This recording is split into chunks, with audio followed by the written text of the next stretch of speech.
না, ভদ্রলোক ভালো কি খারাপ সেই তর্কে আমি যাচ্ছি না।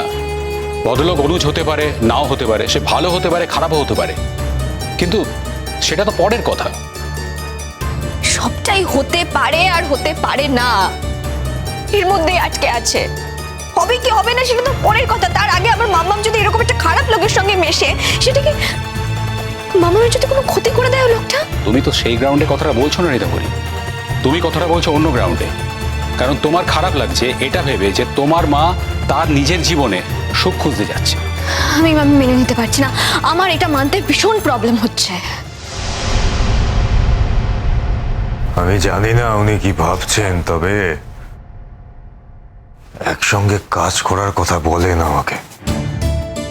দেখো, আমি তোমাকে একটা কথা বলি, গুড্ডি যদি তোমার সঙ্গে গাঁট ছড়া বাঁধতে চায়, মানে আমি চুপি চুপি তোমাকে বলছি,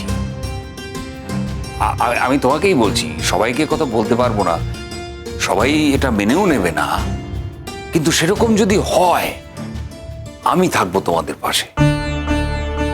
জেঠুমনি, যা সত্যি তাই বলছি। জীবন একটাই, সেই জীবনে আনন্দ করে বাঁচার অধিকার সবার আছে। দেখো, আমরা কেউ কারো বিচার করতে পারি না, আমাদের সে অধিকারই নেই। রীতাপরি যা বলেছে সেসব ভুলে যাও।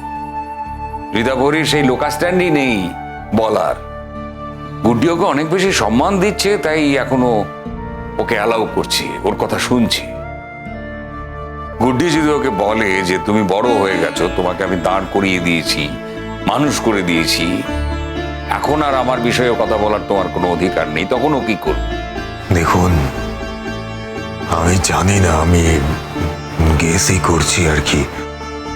যদি অশান্তির কারণ এটা হয়ে থাকে যে ও মনে করছে যে আমি ওনার সমস্ত, মানে ওর মায়ের সমস্ত প্রপার্টি নিয়ে চলে যাব কিংবা এরকম কিছু ঘটবে, তাহলে আমি বলবো আপনারা ওকে একটু কনভিন্স করুন যে এরকম কিছু হবে না।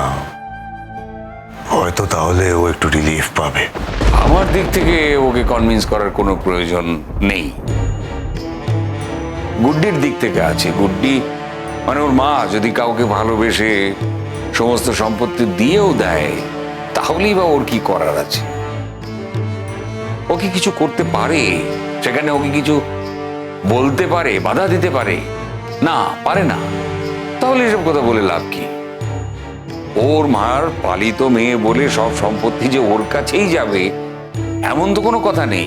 তাহলে ও ডাক্তার হয়েছে, ও রোজগার করবে, আর ওর বিয়ে হয়ে গেছে ঋতুরাজের সঙ্গে। আর ঋতুরাজের বাবার যা আছে সেটা তো ঋতুরাজ এবং ও দুজনেই পাবে। ওর তো সম্পত্তি নিয়ে ভাবার কোনো কথাই নয়। ও যদি সেটা ভেবে থাকে তাহলে সেটা অন্যায় করছে। না, আমি বললাম আর কি, মানে যদি এরকম কোনো ইস্যু হয়ে থাকে তাহলে এটা সলভ করা যায়। সম্পত্তি নিয়ে কি করব আমি? আমার তো কেউ নেই, তো ওইসব ব্যাপারে আমার কোনো রকম কোনো মাথা ব্যথাই নেই।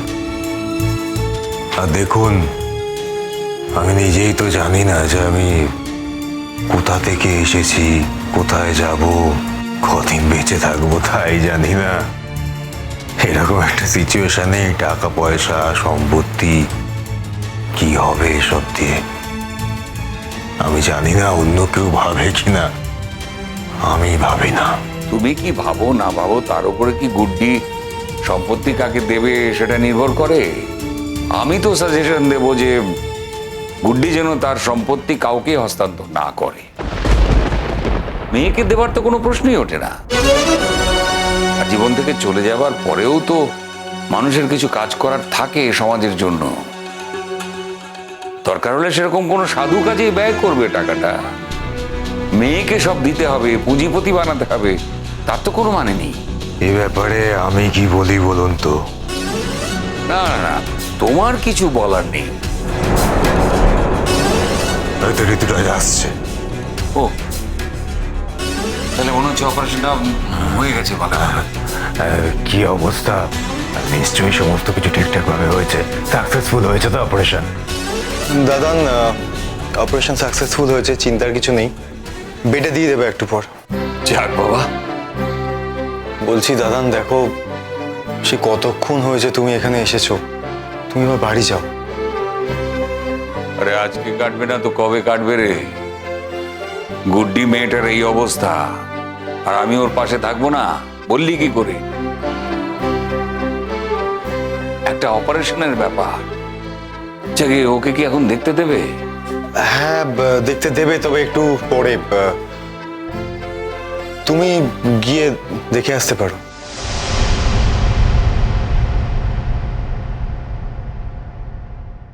তিনকাল গিয়ে এককালে ঠেকেছে, এখন এসব কোথায় এসে মেয়ের বাড়িতে থাকবি, আনন্দ আহ্লাদ করবি, আমাদেরও ভালো লাগে।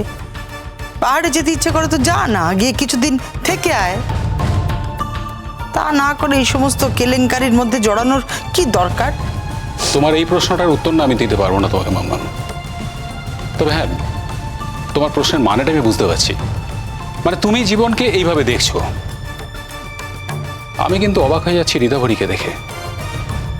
এতগুলো বছর গুড্ডির সাথে থেকেও গুড্ডির আলো ওর মধ্যে এতটুকু ঢুকলো না। বরং অনেক বেশি অন্ধকার রয়ে গেছে ওর মধ্যে। দেখো, আলো অন্ধকার এত কিছু না আমি জানি না, আমি এত কিছু বুঝি না। আমি শুধু এইটুকু জানি, আমি শুধু এইটুকু বুঝি, মাম্মামটা তো আমার মাম্মাম। তাই যা হচ্ছে না শুধুমাত্র আমারই হচ্ছে, বাকি কারো কিচ্ছু হচ্ছে না। দেখ ঋতাভরী, তুই বলছিস যে এই বয়সে তোর মার এসব করা উচিত নয়। সুখের কি কোনো বয়স হয় ঋতাভরী? সুখের কোনো বয়স হয় না রে, ভালো থাকারও কোনো বয়স হয় না। যে কোনো বয়সে, যে কোনো সময় মানুষের ভালো থাকার ইচ্ছে হতেই পারে। আশা করি কথাটা বোঝাতে পেরেছি তোকে। ভগবান, আমি তো বুঝতে পারছি না কি যে হবে। আমিও তো বুঝতে পারছি না, আমি তো ভাবতেই পারছি না এই বাড়িতে এই ধরনের সব কথাবার্তা হচ্ছে।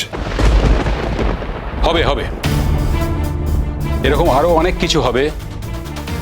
দেখো, দিন যাচ্ছে, সময় বদলাচ্ছে। হ্যাঁ, সময়ের সাথে সাথে অনেক মানুষই নিজেদেরকে চেঞ্জ করে নিতে পারে, কিন্তু তুমি পারোনি, সেটা তোমার সমস্যা মেজকা। তবে হ্যাঁ, আমরা কিন্তু নিজেদেরকে অ্যাডাপ্ট করে নিয়েছি, আর আমাদের সিদ্ধান্ত নেওয়া হয়ে গেছে। আর আমাদের সিদ্ধান্ত এটাই যে আমরা গুড্ডির পাশেই থাকবো। হ্যাঁ, ডেফিনেটলি ওই লোকটাকে আগে আমাদের জাজ করে নিতে হবে, সে জেনুইন না ফেক। আর ওই লোকটা যদি অনুজ না হয়ে কোনো ভালো মানুষই হয়, তাতে সমস্যাটা কোথায় আমাদের? কোনো প্রবলেম নেই, উই আর ওকে উইথ গুড্ডি। কেন আমরা দুজনেই যেতাম, এক একজন করে যাব। ওনার দেখার তো কোনো প্রয়োজন নেই দাদান, উনি দেখে কি করবেন? প্রয়োজন নেই তুমি এ কথাটা বলতে পারো না। কার কিসে প্রয়োজন সব তুমি বুঝে গেছো কি? দাদান, আমি ডক্টর হিসেবে বলছি, শুধুমাত্র তুমিই যাও, আর কেউ না। ঠিক আছে জেঠু মনিব, ঠিক আছে জেঠু মনি, অসুবিধার কিছু নেই, আপনি যান। আমি বাইরে থাকবো, আপনি দেখলেই হবে। আপনাকে দেখলে উনি খুশি হবেন, আপনি যান। দাদান, ঠিক আছে, চলো তাহলে ওপরে একবার যাই। আমার সিনিয়র ডক্টর আছে, ওনার সঙ্গে একবার তুমি কথাও না হয় বলে নেবে। তবে বেশিক্ষণ ওয়েট করো না কিন্তু, মানে দেখেই বেরিয়ে এসো, ঠিক আছে? তুমি এসো। ওনাকে নিয়ে যাওয়ার কি আছে? একটা কথা বলি ঋতুরাজ, দেখো এই হসপিটালটা তো পাবলিক প্লেস। এখানে তুমি যে সমস্ত জায়গায় যেতে পারো, আমিও পারি। আমায় কিন্তু কেউ বাধা দিতে পারে না, তুমিও পারো না।